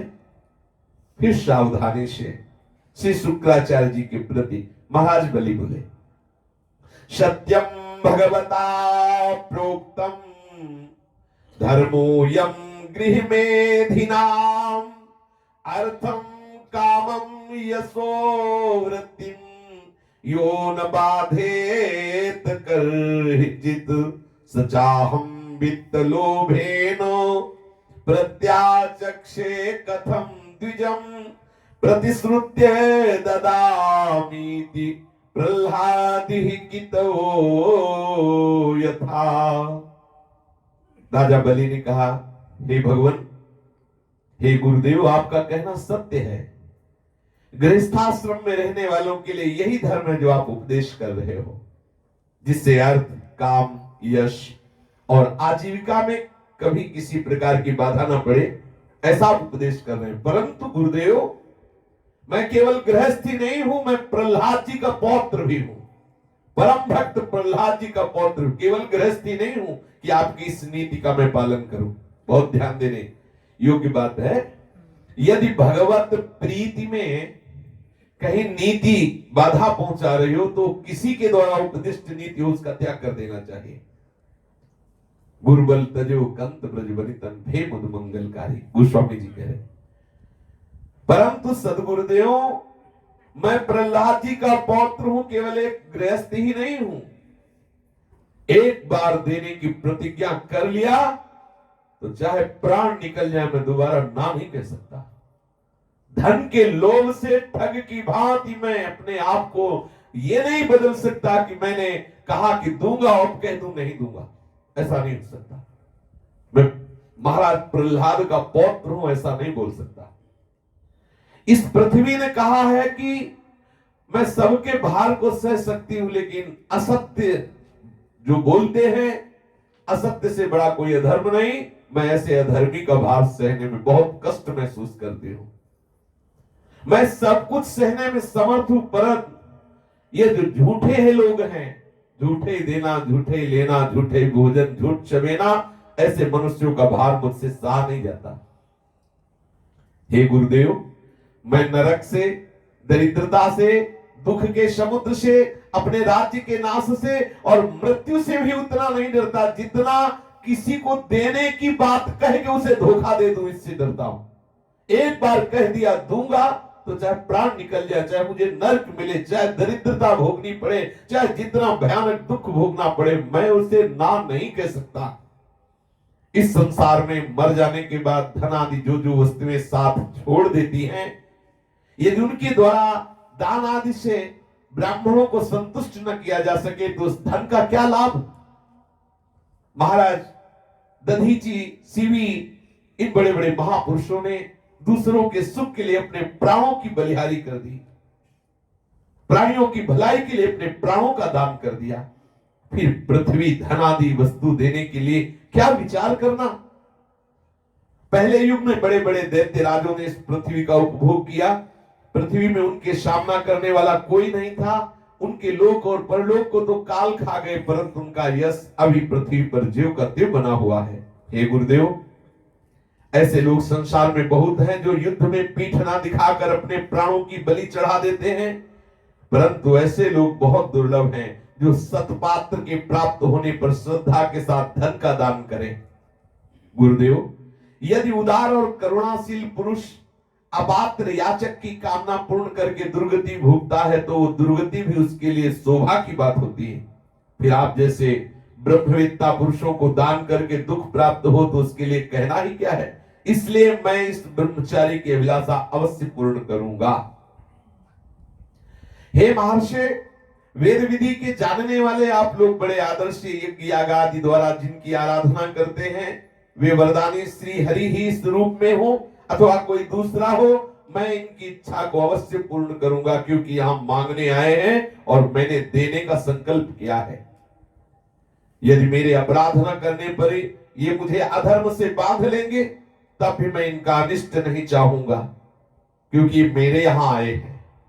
मेरे शत्रु होने पर भी भयभीत होकर ब्राह्मण का शरीर धारण करके भिक्षुक रूप में आए हैं, मैं इनका अनिष्ट नहीं करूंगा। यदि ये पवित्र कीर्ति भगवान श्री हरि है तो ये अपना यश खोना नहीं चाहेंगे। ये मांगा है तो जबरदस्ती छीन भी लेंगे। ये मुझे युद्ध में मार के भी छीन सकते थे, लेकिन देखो ये मांगने आए हैं, मैं इनको अवश्य दूंगा। और कदाचित ये कोई दूसरे हैं और ये मुझे परास्त करना चाहते हैं तो ललकार करके युद्ध भूमि में मेरे बाणों की चोट से सदा सदा के लिए भूमि में सो जाएंगे। जब शुक्राचार्य जी ने बलि की बात सुनी तो लगा कि ये चेला तो गुरु के प्रति अश्रद्धालु हो गया, मेरी बात ही नहीं मान रहा, मेरी आज्ञा का उल्लंघन कर रहा है। बस गुस्सा आ गया और शुक्राचार्य जी ने शाप दे दिया। बलि को शाप दिया कि जा तू राज्य लक्ष्मी से भ्रष्ट हो जा, ये शाप दे दिया। मूर्ख तू है तो अज्ञानी, परंतु अपने को बहुत बड़ा पंडित मानता है, मेरी उपेक्षा करता है, गर्व करता है, मेरी आज्ञा का उल्लंघन करता है। जा तू अपने शीघ्र राज्य लक्ष्मी को खो बैठेगा। राजा बलि बड़े महात्मा थे। अपने गुरुदेव के क्रुद्ध होने पर, गुरुदेव के शाप देने पर भी वो हाथ जोड़े हुए, सर झुकाए हुए खड़े रहे, शाप को प्यार से स्वीकार कर लिया। एक शब्द भी गुरुदेव के प्रतिकूल नहीं बोले और ना अपनी निष्ठा से हिले। हाथ में जल लेकर के विधि पूर्वक पूजन करके वामन भगवान को 3 पग पृथ्वी का संकल्प कर दिया। उसी समय राजा बलि की पत्नी विंध्यावली, जो मोतियों के गहनों से सुसज्जित थी, वहां आई। अपने हाथों से वामन भगवान के चरण पखारने के लिए जल से भरा सोने का कलश ला कर दिया। बलि ने स्वयं बड़े आनंद से सुंदर सुंदर युगल चरणों को धोया, उनके चरणों का वो विश्व पावन जल अपने सिर पर चढ़ाया। आकाश में स्थित देवता, गंधर्व, विद्याधर, सिद्ध, चारण सभी लोग राजा बलि के इस अलौकिक कार्य तथा सरलता की प्रशंसा करते हुए बड़े आनंद से उनके ऊपर दिव्य पुष्पों की वर्षा करने लगे। एक साथ हजारों दुंदुभियां बार बार बजने लगी। गंधर्व, किम पुरुष, किन्नर गान करने लगे। अहो धन्य है इन उदार शिरोमणि बलि ने ऐसा काम कर दिखाया जो दूसरों के लिए अत्यंत कठिन है। देखो, इन्होंने जानबूझकर गुरुदेव के रोकने पर भी, उनके साथ दे देने पर भी ये अपने वचन से पीछे नहीं हटे। इसी समय बड़ी अद्भुत बात घटी। जो ही संकल्प पूरा हुआ कि जो भी वामन रूप में खड़े थे ना, बढ़ने लगे। अनंत भगवान का वो वामन रूप बढ़ने लगा। धीरे धीरे पूरी पृथ्वी को, आकाश को, दिशाएं, स्वर्ग, पाताल, समुद्र, पशु, पक्षी, मनुष्य, देवता सब के सब समा गए। ऐसा रूप बढ़ता चला गया। ऋत्विज आचार्य सदस्यों के साथ बलि ने देखा कि अरे, मांगने आए थे तब नापने वाला नपना बहुत छोटा, और जब हाँ कह दिया तो इतना बड़ा। ऐश्वर्यों के एकमात्र स्वामी भगवान का शरीर बढ़ने लगा, संपूर्ण त्रिगुणमय जगत को घेर लिया। राजा बलि ने विश्व रूप भगवान के चरण तल में देखा रसातल, चरणों में पृथ्वी, पिंडलियों में पर्वत, घुटनों में पक्षी, जांघों में मरुद गणों को देखा। प्रभु के वस्त्रों में संध्या, गुह स्थानों में प्रजापति, जघन स्थल में अपने सहित समस्त असुरगण, नाभि में आकाश, कोख में सातों समुद्र, वक्षा स्थल में नक्षत्र समूह, प्रभु के हृदय में धर्म, स्तनों में रीत मधुर और सत्य वचन, मन में चंद्रमा, वक्षा स्थल पर हाथों में कमल लिए लक्ष्मी जी, कंठ में सामवेद, संपूर्ण शब्द समूह दीख पड़े। बाहुओं में इंद्र आदि समस्त देवता, कानों में दिशाएं, मस्तक में स्वर्ग, केसों में मेघमाला, नासिका में वायु, नेत्रों में सूर्य, मुख में अग्नि दिखाई पड़े। वाणी में वेद, रसना में वरुण, भौहों में विधि और निषेध, पलकों में दिन और रात, विश्व रूप भगवान के ललाट में क्रोध, नीचे के होंठ में लोभ के दर्शन हुए। स्पर्श में काम, वीर्य में जल, पीठ में अधर्म, पद विन्यास में यज्ञ, छाया में मृत्यु, हंसी से माया, शरीर के रोमों में सब प्रकार की औषधियां, नाड़ियों में नदियां, नखों में शिलाएं, बुद्धि में ब्रह्मा, देवता एवं ऋषिगण दीख पड़े। इस प्रकार वीरवर बलि ने भगवान की इंद्रिय और शरीर में सभी चराचर प्राणियों का दर्शन किया। सर्वात्मा प्रभु में ये संपूर्ण जगत देखकर सब के सब दैत्य अत्यंत भयभीत हो गए। इतना विशाल रूप भगवान वामन का। इसी समय भगवान के पास असह्य तेज वाला सुदर्शन चक्र भयंकर गर्जना करता हुआ उपस्थित हो गया और भयंकर टंकार करने वाला सारंग धनुष, बादल की तरह गंभीर शब्द करने वाला पांचजन्य शंख, अत्यंत वेगवती कौमुदी गदा, 100 चंद्राकार चिन्हों वाली ढाल, विद्याधर नाम की तलवार, अक्षय बाणों से भरे 2 तरकश, लोकपालों के सहित प्रभु के सुनंद आदि पार्षदगण ये सब उपस्थित हो गए। बड़ी अद्भुत शोभा। मस्तक पर मुकुट, बाहुओं में बाजूबंद, कानों में मकराकृत कुंडल, वक्षा स्थल पर श्रीवत्स का चिन्ह, गले में कौस्तुभ मणि, कमर में मेखला, कंधे में पीतांबर शोभायमान, 5 प्रकार के पुष्पों की बनी बनमाला धारण किए हुए, जिस पर मधुलोभी भौरे गुंजार कर रहे हैं। एक पद से बलि की सारी पृथ्वी को प्रभु ने नाप लिया। शरीर से आकाश और भुजाओं से दिशाएं, दूसरे पग से उन्होंने सब ऊपर के लोग। तीसरा पैर रखने के लिए बलि के पास कोई वस्तु ही नहीं बची। भगवान का वो दूसरा पग ऊपर की ओर जाता हुआ महरलोक, जनलोक, तपलोक, सत्यलोक बढ़ता ही चला जा रहा है। भगवान का चरण कमल जब ब्रह्मलोक के नखचंद्र की छटा से, यद्यपि सत्यलोक स्वयं प्रकाशित, भगवान का महिमा में ब्रह्मा जी का धाम है, लेकिन जे ही प्रभु के चरण का तेज प्रकाशित हुआ ब्रह्मलोक में, तो ब्रह्मलोक की आभा फीकी पड़ गई। स्वयं ब्रह्मा उस प्रकाश में डूब गए। मरीचि आदि ऋषियों, सनंदन आदि नैष्ठिक ब्रह्मचारियों एवं बड़े बड़े योगियों के साथ भगवान के चरण कमल की अगवानी की गई। ब्रह्मलोक में वेद, उपवेद, नियम, यम, तर्क, इतिहास, वेदांग और पुराण संहिताएं, ये सब मूर्तिमान होकर ब्रह्मलोक में विराजमान हैं।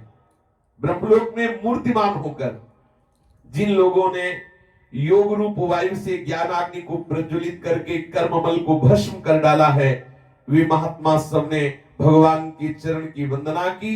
इसी चरण कमल के स्मरण की महिमा से ये सब कर्म के द्वारा प्राप्त न होने योग्य ब्रह्मा जी के धाम में पहुंचे हैं।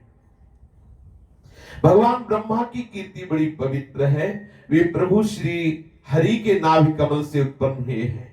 अगवानी करने के बाद सब ऋषियों के साथ ब्रह्मा जी ने स्वयं विश्व रूप भगवान के ऊपर उठे हुए चरण का अर्घपाद्य से पूजन किया, फिर चरण प्रक्षालन किया, चरण धोवन की पूजा करके बड़े प्रेम और भक्ति से प्रभु की स्तुति की। ब्रह्मा जी ने वही चरणामृत अपने कमंडल में डाला, जो भगीरथ की तपस्या से प्रसन्न होकर भगवान ब्रह्मा जी ने उसी कमंडल के जल को दिया भगीरथ के पुरखों को तारने के लिए, जो गंगा के रूप में आई।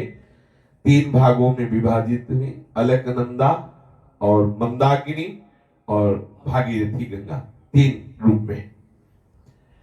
ब्रह्मा के कमंडल का वही जल विश्व रूप भगवान के पांव पखारने से पवित्र होने के कारण गंगा जी के रूप में परिणित हो गया। जो आकाश मार्ग से पृथ्वी पर गिरकर तीनों लोगों को पावन करती है। ये गंगा जी क्या है? प्रभु की मूर्तिमान उज्जवल कीर्ति है। जब प्रभु ने अपने स्वरूप को कुछ छोटा कर लिया, अपनी विभूतियों को कुछ समेट लिया, तब ब्रह्मादि लोकपालों ने अपने अनुचरों के साथ बड़े आदर भाव से अपने स्वामी प्रभु श्री हरि को अनेकों प्रकार की भेंट समर्पित की। उन लोगों ने जल, उपहार, माला, दिव्य गंधों से भरे अंगराग, सुगंधित धूप, दीप, खील, अक्षत, फल, अंकुर, प्रभु की महिमा और प्रभाव से युक्त स्तोत्र, जय घोष, नृत्य, बाजे गाजे, गान एवं शंख और दुंदुभी के शब्दों से प्रभु की आराधना की। उसी समय ऋक्षराज जांबवान मन के समान वेग से दौड़कर सब दिशाओं में भेरी बजा बजा कर भगवान की मंगलमय विजय की घोषणा कराए। 2 घड़ी में 48 मिनट में समस्त लोगों में सूचना ऋक्षराज जांबवान ने दे दी कि भगवान ने बलि को छला, भगवान ने बलि पर विजय प्राप्त की और 2 पग में समस्त ब्रह्मांडों को नाप लिया। तभी तो युद्ध के समय कह रहे हैं कि मैं बूढ़ा हूं, नहीं तो सेना की जरूरत नहीं थी, अकेले ही कई घुसा में रावण को हम। ऋक्षराज जांबवान ऐसे थोड़े। ये सब युद्ध होने के बाद भी काफी दिनों तक श्री कृष्ण चंद्रयुग का जब अवतार हुआ तो द्वारिका लीला में ठाकुर जी से युद्ध किया, कोई साधारण थोड़ी। ऋक्षराज जांबवान ऐसे बलवान है कि जितनी देर में भगवान ने त्रिभुवन को नापा, उतनी देर में हर लोक में जाके घोषणा कर आए कि भगवान ने बलि पर विजय प्राप्त कर ली, 2 पग में समस्त ब्रह्मांडों को नाप लिया। और दुंदुभी बजा बजा के, सूचना जैसे दी जाती ऐसे दुंदुभी बजा बजा के विजय की घोषणा कराए। अब दैत्यों ने देखा कि ये वामन 3 पग पृथ्वी मांग रहे थे, यहां तो सब कुछ छीन लिया 2 पग में ही। सोचने लगे कि हमारे स्वामी बलि इस समय यज्ञ में दीक्षित हैं, वे तो कुछ कहेंगे नहीं, इसलिए बहुत से चिढ़कर आपस में कहने लगे ये ब्राह्मण नहीं है, ये मायावी है, इसने देवताओं का काम बनाने के लिए ऐसी बात की। हमारे स्वामी यज्ञ में दीक्षित हैं, किसी को किसी प्रकार दंड दे नहीं सकते क्योंकि यज्ञ में दीक्षित है। ऐसा अवसर जान करके ब्रह्मचारी का वेश बना कर आया, पहले तो याचना की, पीछे हमारे स्वामी का सर्वस्व अपहरण कर लिया। ये हमारे स्वामी सदा ही सत्य में निश्चित हैं, यज्ञ में दीक्षित होने पर इस बात का विशेष ध्यान रखते हैं कि किसी का अहित न हो, अमंगल न हो। ब्राह्मणों के बड़े भक्त हैं, उनके हृदय में दया है, इसलिए वो झूठ बोलते नहीं। तो ऐसी अवस्था में हम लोगों का एक ही धर्म बनता है कि अपने स्वामी की सेवा की जाए, संपत्ति की रक्षा की जाए, इसलिए इनको मारा जाए, वामन भगवान को। ऐसा विचार करके असुरों ने अपने अपने हथियार उठा लिए। राजा बलि की बिल्कुल कोई इच्छा नहीं, कोई सलाह नहीं ली, कोई आज्ञा नहीं ली, और सब क्रोधित होकर असुर सूल, पट्टी आदि से वामन भगवान को मारने लगे, घेर लिया। जब प्रभु के पार्षदों ने देखा कि दैत्यों के सेनापति आक्रमण करने के लिए दौड़ पड़े, तो हंस करके उन्होंने अपने अपने अस्त्र उठा लिए और रोक दिया उनको। नंद सुनंद जय विजय प्रबल बल, कुमुद कुमुदाक्ष विश्वक्सेन, गरुड़ जी जयंत, श्रुतदेव पुष्पदंत, सात्वत, सुदर्शन चक्र, ये सब दिव्य दिव्य भगवत पार्षद जो महान बल रखते हैं, अनंत महिमा से युक्त है, प्रकट हो गए और उन असुरों को जो प्रहार करना चाहते थे वामन भगवान पर रोक दिया और अपने अस्त्रों से असुरों की सेना का संहार करने लगे। जब राजा बलि ने देखा कि प्रभु के पार्षद सैनिकों को मार रहे हैं और क्रोध में भर करके हमारे सैनिक लड़ने के लिए तैयार हैं, तब शुक्राचार्य के शाप का स्मरण करके शुक्राचार्य जी ने शाप दिया है कि तुम राज्य लक्ष्मी से भ्रष्ट हो जाओ। तो उन्होंने अपने सैनिकों से कहा रुक जाओ, हमारी भी इच्छा है कि मैं परास्त हो जाऊं, क्योंकि मैं अपने गुरु के वचनों को मिथ्या नहीं होने देता। मैं अपने गुरु के वचनों की रक्षा करना चाहता हूं। मेरे गुरु जी ने कहा राज्य लक्ष्मी से भ्रष्ट हो जाओ, तो मैं उससे सिरोधारी करता हूं, बिल्कुल युद्ध नहीं करना, मुझे राज्य नहीं चाहिए क्योंकि गुरु ने शाप दिया है, मैं गुरु के वचन को पूर्ण करना चाहता हूं। इसलिए शुक्राचार्य के शाप का स्मरण करके युद्ध को रोक देने की आज्ञा की। विप्रचित्ति, राहु, नेमी, इन दैत्यों को संबोधन करके कहा मेरी बात सुनो, लड़ो मत, वापस लौटो, ये समय हमारे कार्य के अनुकूल नहीं है। काल समस्त प्राणियों के सुख और दुख देने की सामर्थ्य रखता है। उसे यदि कोई पुरुष चाहे कि मैं अपने प्रयत्नों से काल को दबा सकूं, ये उसकी शक्ति के बाहर की बात है। जो हमारी उन्नति और देवताओं की उन्नति का कारण हुआ करता था, वो काल, वही काल आज हमारी अवनति का और देवताओं की उन्नति का कारण है। इसलिए शांत हो जाओ। काल विपरीत है, इस पर विजय प्राप्त नहीं किया जा सकता। बल, मंत्री, बुद्धि, दुर्ग, मंत्र, औषधि और सामान्य उपाय, इनमें से किसी भी साधन के द्वारा या सब के द्वारा मनुष्य काल पर विजय प्राप्त नहीं कर सकता। बल, मंत्रणा देने वाले मंत्री, बुद्धि, बड़े बड़े दुर्ग, मंत्र, औषधि, समाधि, किसी भी उपाय के द्वारा, एक एक उपाय या सब उपाय के द्वारा कोई काल पर विजय प्राप्त नहीं कर सकता। दैव तुम लोगों के काल जब अनुकूल था, तब तुम लोगों ने इन्हीं पार्षदों से युद्ध किया। आज देखो ये हम पर सिंहनाद कर रहे हैं। हमारे अनुकूल जब काल होगा तो हम युद्ध करेंगे, इन पर विजय प्राप्त करेंगे। इसलिए तुम युद्ध करना बंद करो। अपने स्वामी बलि की बात सुनकर प्रभु के पार्षदों से हारे हुए दानव दैत्य सेनापति रसातल में चले गए। उनके जाने के बाद प्रभु के हृदय की बात जानकर पक्षीराज गरुड़ ने वरुण के पास से बलि को बांध दिया और उनके अश्वमेध यज्ञ में सोमपान होने वाला था। जब सर्वशक्तिमान भगवान श्री हरि ने बलि को वरुण पास से गरुड़ के द्वारा बंधवा दिया, पृथ्वी आकाश समस्त दिशाओं में हाहाकार मच गया कि ऐसा उचित नहीं है। जिसने अपने गुरु की भी बात ना मान करके और आपके लिए संकल्प कर दिया, उसका तो यश करना, पहले यश किया था जब दिया नहीं था संकल्प, और अब बंधवा दिया। देखो यहां देखना है, यहां भक्त को बहुत बड़ी शिक्षा लेनी है कि हमें अपने इष्ट के मार्ग में कितना धैर्यशाली होना चाहिए। सब कुछ दे दिया, यहां तक कि प्रभु के लिए ही गुरु का शाप भी मिला। जिन प्रभु के लिए ये सब सहा, वही प्रभु गरुड़ जी को आदेश करके वरुण पास में बंधवा रहे हैं। लेकिन दोष दृष्टि नहीं हुई बलि की।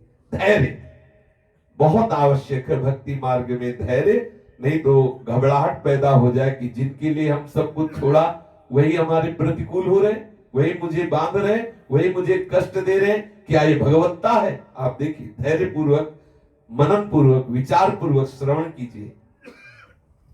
बलि को वरुण पास से बंधे हुए देख करके उनकी संपत्ति उनके हाथों से निकल गई, लेकिन उनकी बुद्धि का निश्चय नहीं बदला। ये बुद्धि में कोई डगमग नहीं हुआ। ये है भक्ति की स्थिति।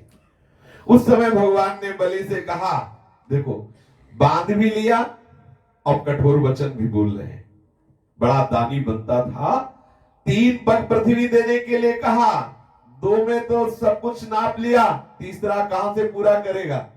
वरुण पास में बंधे हुए महाराज बलि पड़े। जहां तक सूर्य की गर्मी पहुंचती है, जहां तक नक्षत्र और चंद्रमा की किरणें पहुंचती हैं, जहां तक बादल जाकर बरसते हैं, वहां तक सारी पृथ्वी तुम्हारे अधिकार में थी। तुम्हारे देखते देखते मैंने साफ, एक पैर में भूलोक, शरीर से आकाश, दिशाएं, दूसरे पैर से स्वर्गलोक, ब्रह्मलोक तक सब कुछ मेरा हो गया। फिर भी तू अपने को बहुत बड़ा दानी समझता है। प्रतिज्ञा की थी 3 पग पूरा करने के लिए। गुरु ने तुझे समझाया था, तेरी समझ में नहीं आया। जा, तुझे नरक जाना पड़ेगा। कहां से पूरा करेगा 3 पग? ये देखो देखो, समझो, कभी कभी ऐसी लीला प्रिय इष्ट भी करता है, तो वहां उपासक अपनी निष्ठा पे है। इसीलिए एकांतिक भक्ति बहुत जोरदार होती है।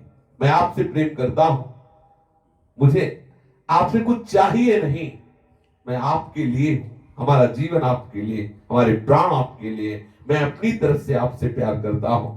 आप मुझे दर्शन दें ना दें, आप मुझे स्वीकार करें ना स्वीकार करें, आप मुझे नरक भेजें, ये आपकी मर्जी की बात, लेकिन मैं आपसे प्रेम करता हूं। ये बहुत जोर की भक्ति है।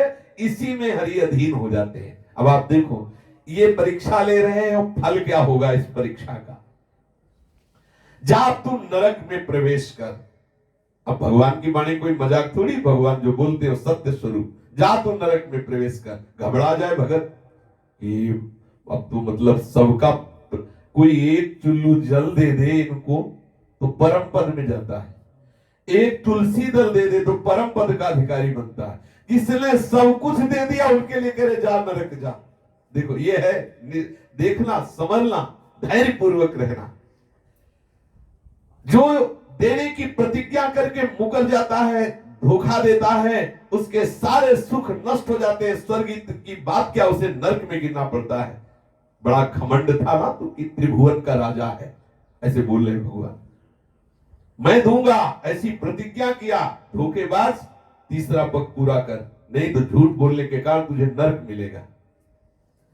इस प्रकार प्रभु बोलते चले जा रहे। बड़ा तिरस्कार किया भगवान ने, बड़े कड़वे वचन, धैर्य से विचलित कर देना चाहा महाराज बलि को, पर तनिक भी धैर्य से विचलित नहीं हुए, वो मुस्कुराते हुए बोले ये है महान भक्ति की महिमा। आखिरकार प्रहलाद जी के वंश में प्रकट हुए महापुरुष है, जो हिरण्यकश्यप हिला नहीं सका निष्ठा से, उनके अंश हैं विरोचन पुत्र महाराज बलि। प्रहलाद पुत्र विरोचन, विरोचन पुत्र महाराज बलि। बलि जी ने कहा कि देवताओं के आराध्य देव, आपकी कीर्ति बड़ी पवित्र है, क्या आप मेरी बात को असत्य मानते हैं? ऐसा नहीं प्रभु, ऐसा नहीं, आप मुझे झूठा साबित नहीं कर सकते, मैं सत्य तुम्हें करके दिखाता हूं। मैंने आपको धोखा नहीं दिया।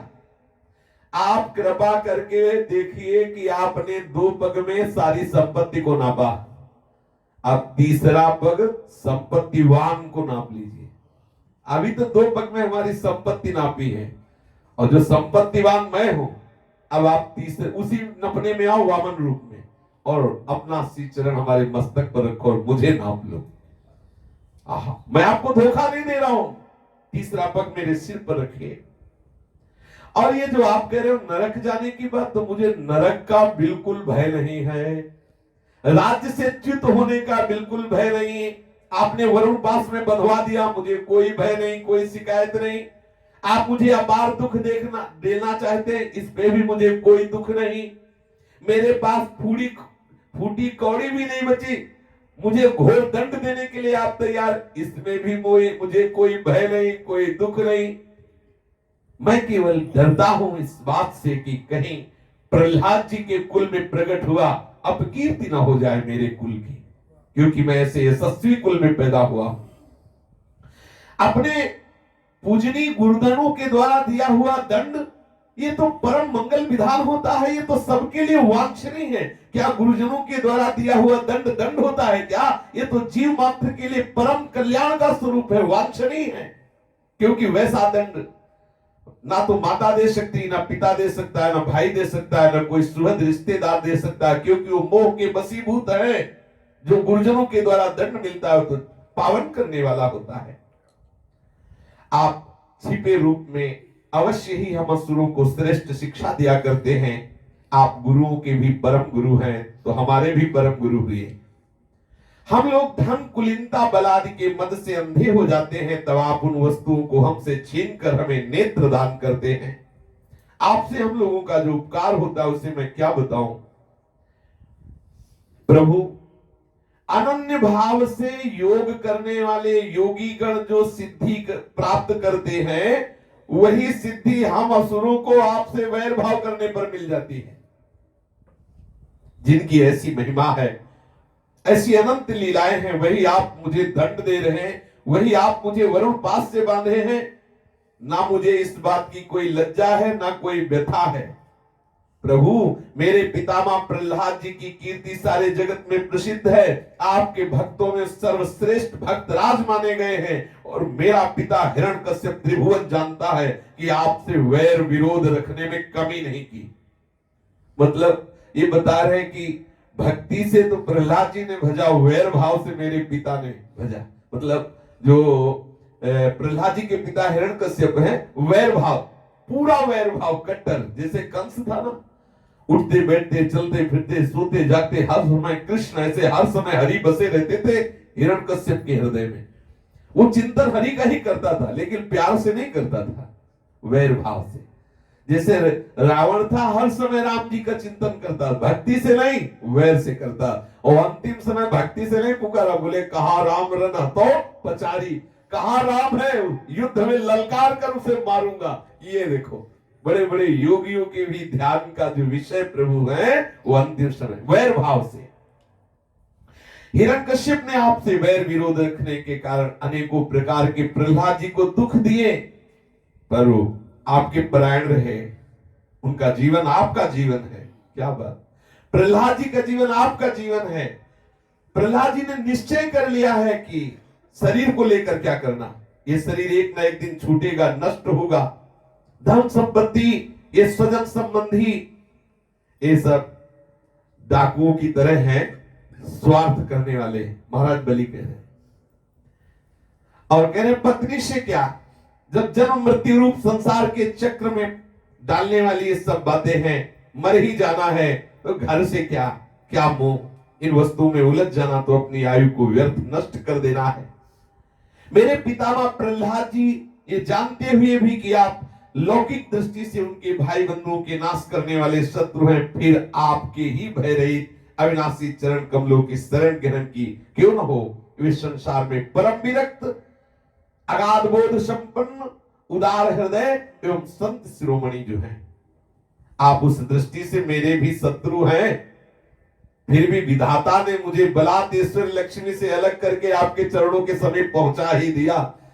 अगर हम कुल परंपरा से देखें तो आप भी हमारे दुश्मन ही हो, पर ऐसा मेरा कोई भाग्य उदय हुआ है कि आपके चरणों की शरण में मुझे पहुंचा दिया। क्योंकि ऐश्वर्य लक्ष्मी के कारण जीव की बुद्धि जड़ हो जाती है और वो ये नहीं समझ पाता कि मेरा ये जीवन मृत्यु के पंजे में जकड़ा हुआ है, मेरा जीवन अनित्य है। राजा बलि इस प्रकार कह रहे थे कि उदय होते हुए चंद्रमा के समान भगवान के प्रेम पात्र श्री प्रहलाद जी महाराज पधारे।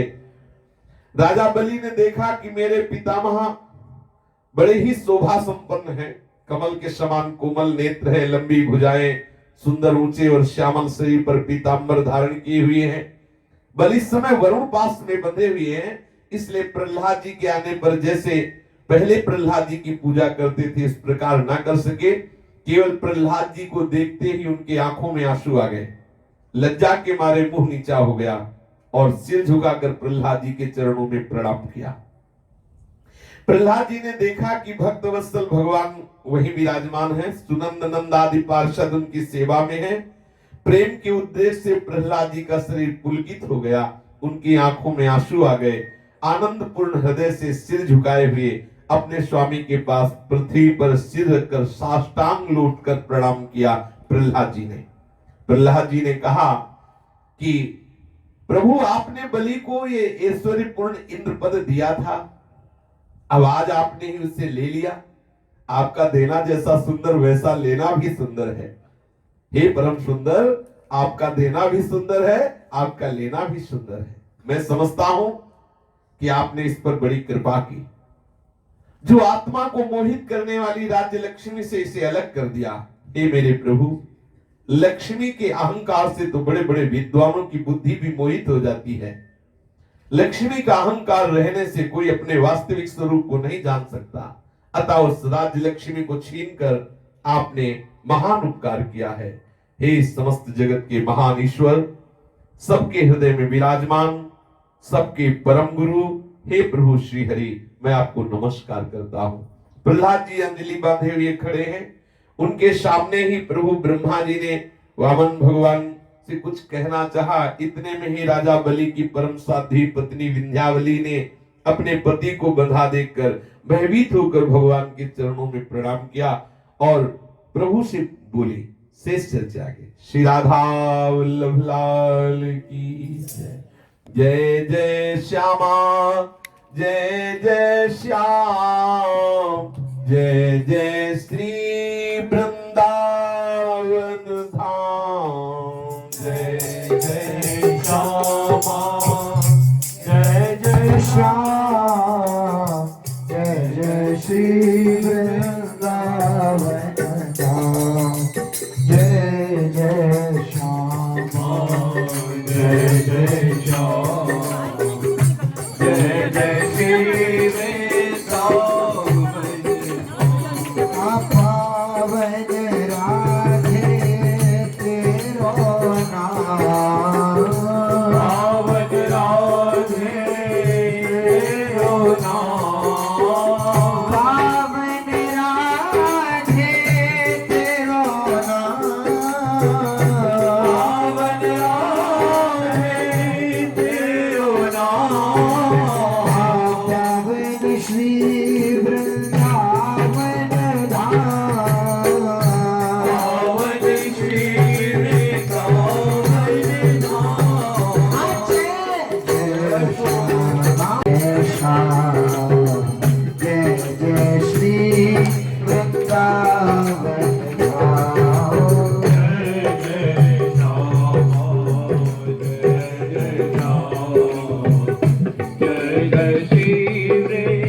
श्यामा मेरा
महाप्रभु श्री हरिवंश चंद्रजू महाराज की जय, श्री हित सेवक जू महाराज की जय, सहचरी वृंद की जय, श्री वृंदावन धाम की जय, सतराने की जय, वृंद की जय, भगवान की जय।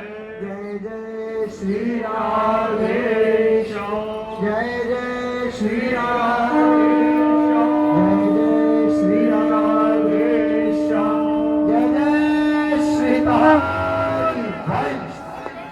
बोलिए सतगुरुदेव भगवान की, करुणा मूर्ति सतगुरुदेव भगवान की, ज्ञान मूर्ति सतगुरुदेव भगवान की, उदार शिरोमणि उदार दानी राजा बलि की जय हो, उदार दानी राजा बलि की जय हो।